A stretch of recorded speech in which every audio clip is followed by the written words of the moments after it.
మానవులు కొన్నిసార్లు తెలియక కొన్ని తప్పులు చేస్తారు. ఇక దాని ఫలితాన్ని జీవితాంతం అనుభవిస్తారు. తమ స్వార్థం కోసం చేసిన కర్మలు, అలాగే అత్యాశతో చేసిన కర్మలు కొన్ని రోజుల వరకు సంతోషాన్ని, లాభాన్ని కలిగిస్తాయి. అలాంటి వారు ఒక్కసారి ఆత్మ పరిశీలన చేసుకోవాలి. వేరే వారిని బాధపెట్టి వారి నుండి లాభాన్ని పొందడం మనకు అంతిమంగా సుఖాన్ని కలిగించదు. మనం సుఖంగా ఉండాలంటే ఎదుటివారు కూడా సుఖంగా ఉండాలని కోరుకోవాలి. మనం అలాంటి పనులే చేయాలి. మనం ఎలాంటి కర్మలు చేస్తామో అవే కర్మలు మన వద్దకు తిరిగి వస్తాయి. దానికి కొంత సమయం పట్టవచ్చు. ఒక ఆశ్రమంలో గురువు ఇదే విషయాన్ని శిష్యులకు చెబుతున్నాడు. అప్పుడు ఒక శిష్యుడు గురువును ఇలా అడుగుతున్నాడు, గురుదేవా, మన ఆశ్రమంలో చాలా దోమలు ఉన్నాయి. మేము రాత్రి పడుకోవడానికి ప్రయత్నిస్తూ ఉంటే అవి కుడుతూ మమ్మల్ని నిద్రపోనివ్వడం లేదు. ఇక తప్పని పరిస్థితులలో ఆ దోమలను చంపవలసి వస్తుంది. అదేవిధంగా ఒక రైతు తన పంటను నష్టపోకుండా ఉండడానికి జంతువుల నుండి కాపాడుకోవలసి ఉంటుంది. అలాగే ఒక వ్యాపారి తన వ్యాపారాన్ని వృద్ధి చేసుకోవడానికి తన వద్ద పనిచేసే వారిని ఒక్కోసారి తిట్టవలసి ఉంటుంది. అలా చేయడం వల్ల ఆ వ్యాపారి కింద పనిచేసే వారికి చాలా బాధ కలుగుతుంది. గురువుగారు, అసలు మంచి కర్మలు ఏవి, చెడు కర్మలు ఏవి? మానవులు ఎలాంటి కర్మలు చెయ్యాలి, ఎలాంటి కర్మలు చేయకూడదు? గురుదేవా, ఒకవేళ మనం దోమలను చంపకపోతే అవి మనల్ని నిద్రపోనివ్వవు. అలాగే కొన్ని జంతువులు క్రూరంగా ఉంటాయి. వాటి వల్ల మానవులకు నష్టం కలుగుతుంది. మానవుడు వాటిని చంపకపోతే మానవుల ప్రాణాలకే ప్రమాదం జరుగుతుంది. అసలు ఏది చెయ్యాలో ఏది చెయ్యకూడదో వివరించండి అంటూ అడుగుతాడు.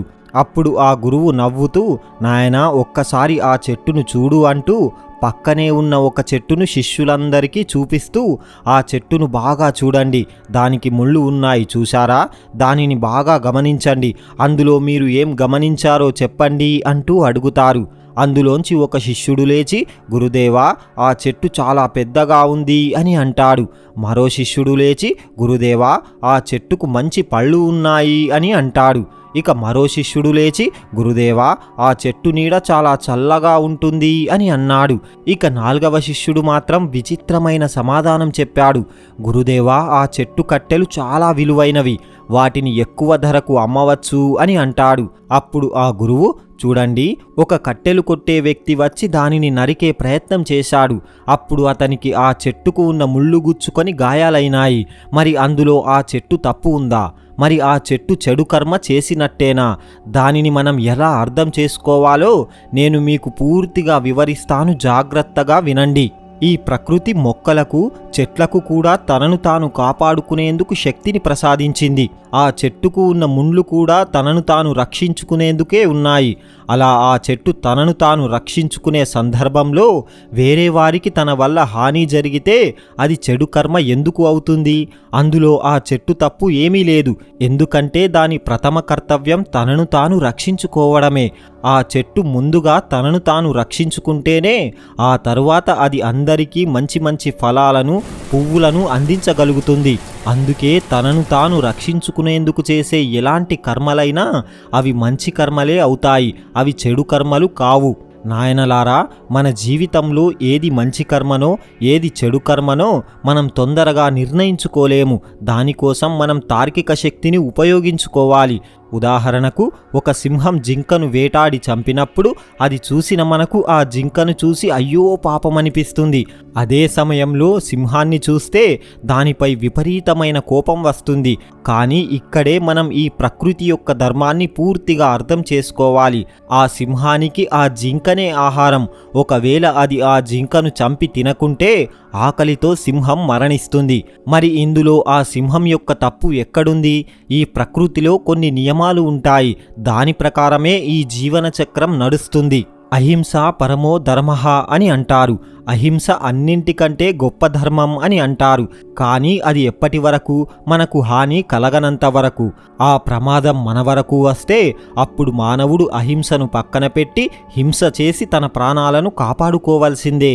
మన ప్రాణాల మీదకు వచ్చినప్పుడు కూడా అహింస అహింస అంటూ కూర్చుంటే మనం పూర్తిగా చేతగాని వాళ్ళమే అవుతాము. అప్పుడు మరో శిష్యుడు లేచి, గురువుగారు, మరి మాంసం తినడం మంచిదేనా? మానవులందరూ తమ ఆకలిని తీర్చుకోవడానికే కదా మాంసం తింటారు. ఒకవేళ మానవుల ఆకలి తీరకపోతే వాళ్ళు మరణిస్తారు కదా. మరి మాంసం తినడం మంచిదే కదా, మానవులకు అధిక శక్తి కూడా లభిస్తుంది కదా అంటూ అడుగుతాడు. అప్పుడు ఆ గురువు, చూడు నాయనా, ఒక సింహం మాంసం తినడం మంచిదే, ఎందుకంటే దానికి వేరే ఆహారం ఏమీ తెలియదు. కానీ మానవులకు అలా ఉండదు. మానవులకు మాంసమే కాకుండా అనేక రకాల ఆహారాలు లభిస్తాయి. మానవులు కేవలం రుచి కోసం మాత్రమే మాంసం తింటారు. మన ఆహారం కోసం నిస్సహాయత కలిగిన జీవుల ప్రాణాలు తీయడం మంచిది కాదు. మానవులకు మాంసం కాకుండా ఎన్నో రుచికరమైన ఆహారాలు లభిస్తాయి. సింహం ఒక జంతువు, దానికి బుద్ధి బలం ఉండదు, అది మనలాగా ఆలోచించలేదు. అందుకే అది తప్పని పరిస్థితులలో తన ప్రాణాలను కాపాడుకోవడానికి జంతువులను వేటాడి చంపి తింటుంది. కానీ మానవుల వద్ద బుద్ధి బలం ఉంటుంది. ఏది మంచి ఏది చెడు అనే ఆలోచన చేయగలుగుతారు. నేను ఒక చిన్న కథను చెబుతాను. ఒక ఊరిలో ఒక దొంగ ఉండేవాడు. అతను చాలా దొంగతనాలు చేసేవాడు. కానీ అతను ఎప్పుడూ కూడా దొంగతనం చేస్తూ దొరకలేదు. రాత్రి దొంగతనాలు చేస్తూ ఉదయం అందరి ముందు ఏమీ చెయ్యనట్టుగానే తిరిగేవాడు. అతను ఒక దొంగ అని ఆ ఊరిలో ఎవ్వరికీ తెలియదు. ఒకరోజు అతని తల్లికి జబ్బు చేసి ఆరోగ్యం పూర్తిగా క్షీణించింది. అతను ఒక వైద్యుణ్ణి తీసుకువచ్చి వైద్యం చేయించాడు. అప్పుడు ఆ వైద్యుడు, మీ అమ్మ ఆరోగ్యం పూర్తిగా క్షీణించింది, ఆమె ఆరోగ్యం మెరుగుపడాలంటే చాలా ధనం ఖర్చు అవుతుంది, ఆమె వైద్యం కోసం వాడే మందులు అధికమైన ధరకు లభిస్తాయి అని చెప్పి వెళ్ళిపోయాడు. ఇక బాగా ఆలోచించిన ఆ దొంగ ఒక పెద్ద వ్యాపారి ఇంట్లోకి దొంగతనానికి వెళ్ళాడు. కానీ అతని దురదృష్టం వల్ల దొంగతనం చేస్తూ ఆ రోజు ఆ వ్యాపారికి దొరికిపోయాడు. అప్పుడు ఆ వ్యాపారి, ఏంటి నువ్వు దొంగతనం చేస్తున్నావా? నువ్వు ఎప్పుడూ దొంగతనం చేయలేదు కదా, మరి ఇప్పుడు ఎందుకు దొంగతనం చేస్తున్నావు అంటూ అడుగుతాడు. అప్పుడు ఆ దొంగ ఏడుస్తూ, నా తల్లి ఆరోగ్యం బాగాలేదు, ఆమెకు మందులు కొనాలి, నా వద్ద ధనం లేదు, మందులు లేకపోతే నా తల్లి చనిపోతుంది, అందుకే తప్పనిసరి పరిస్థితులలో నేను ఈ దొంగతనం చేస్తున్నాను అని అంటాడు. అప్పుడు ఆ వ్యాపారి ఒక వ్యక్తిని ఆ దొంగ ఇంటికి పంపి దొంగ చెప్పింది నిజమో కాదో తెలుసుకొని రమ్మన్నాడు. ఆ వ్యక్తి దొంగ ఇంటికి వెళ్ళి అనారోగ్యంతో ఉన్న తల్లిని చూసి తిరిగి వ్యాపారి వద్దకు చేరుకొని దొంగ చెప్పినదంతా నిజమే అని చెబుతాడు. ఇక ఆ వ్యాపారి ఆ దొంగను క్షమించి అతనికి కొంత ధనం ఇచ్చి అక్కడ నుండి పంపించేశాడు. కథను ముగించిన గురువు, శిష్యులారా, మనం కూడా జీవితంలో ఎన్నో తప్పులు చేస్తాం. కానీ ఒకరోజు మనం చేసిన తప్పు ఎదుటి వారికి తెలిసిపోతే దాని నుండి తప్పించుకోవడానికి మన వద్ద కారణాలు, ఉపాయాలు కూడా ఉంటాయి. ఈ కారణం వల్లే మేము తప్పులు చేశామంటూ తప్పించుకునే ప్రయత్నం చేస్తారు.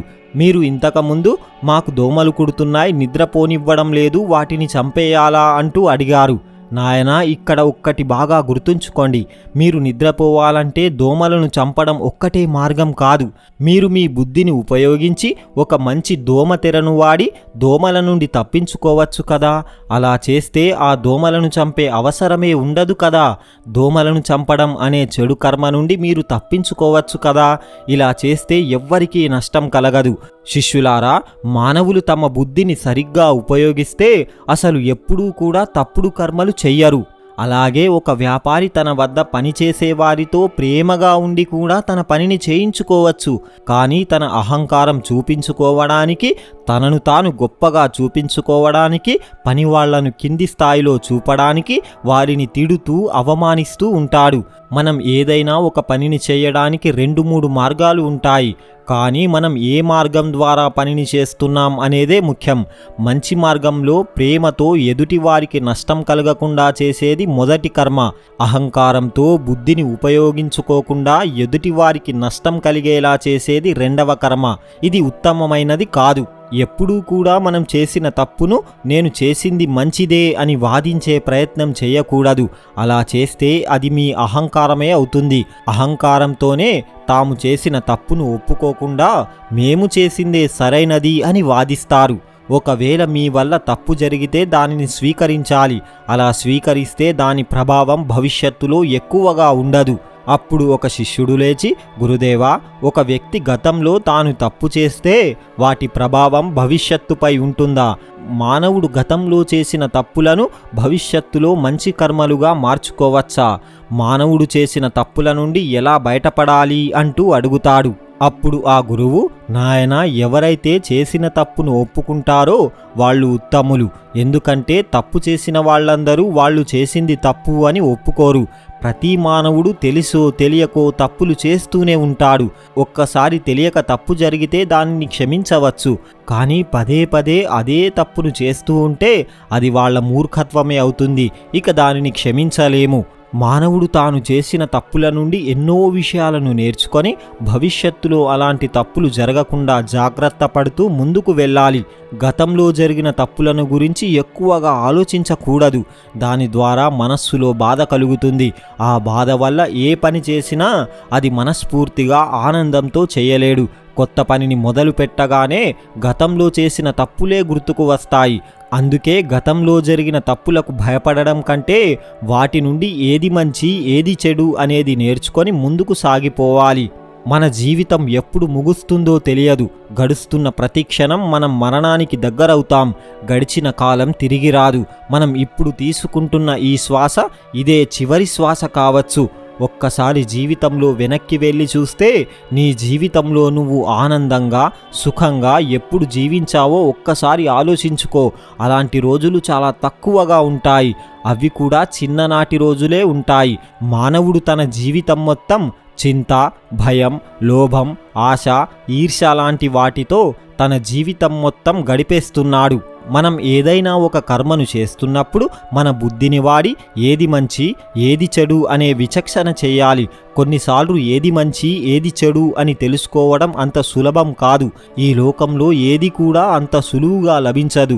మనం మన తెలివిని ఉపయోగించి మంచి కర్మల దారిలోనే వెళ్ళాలి. అలా వెళ్తే మన జీవితం సుఖమయం, ఆనందదాయకం అవుతుంది. కర్మలు 3 శ్రేణులలో ఉంటాయి.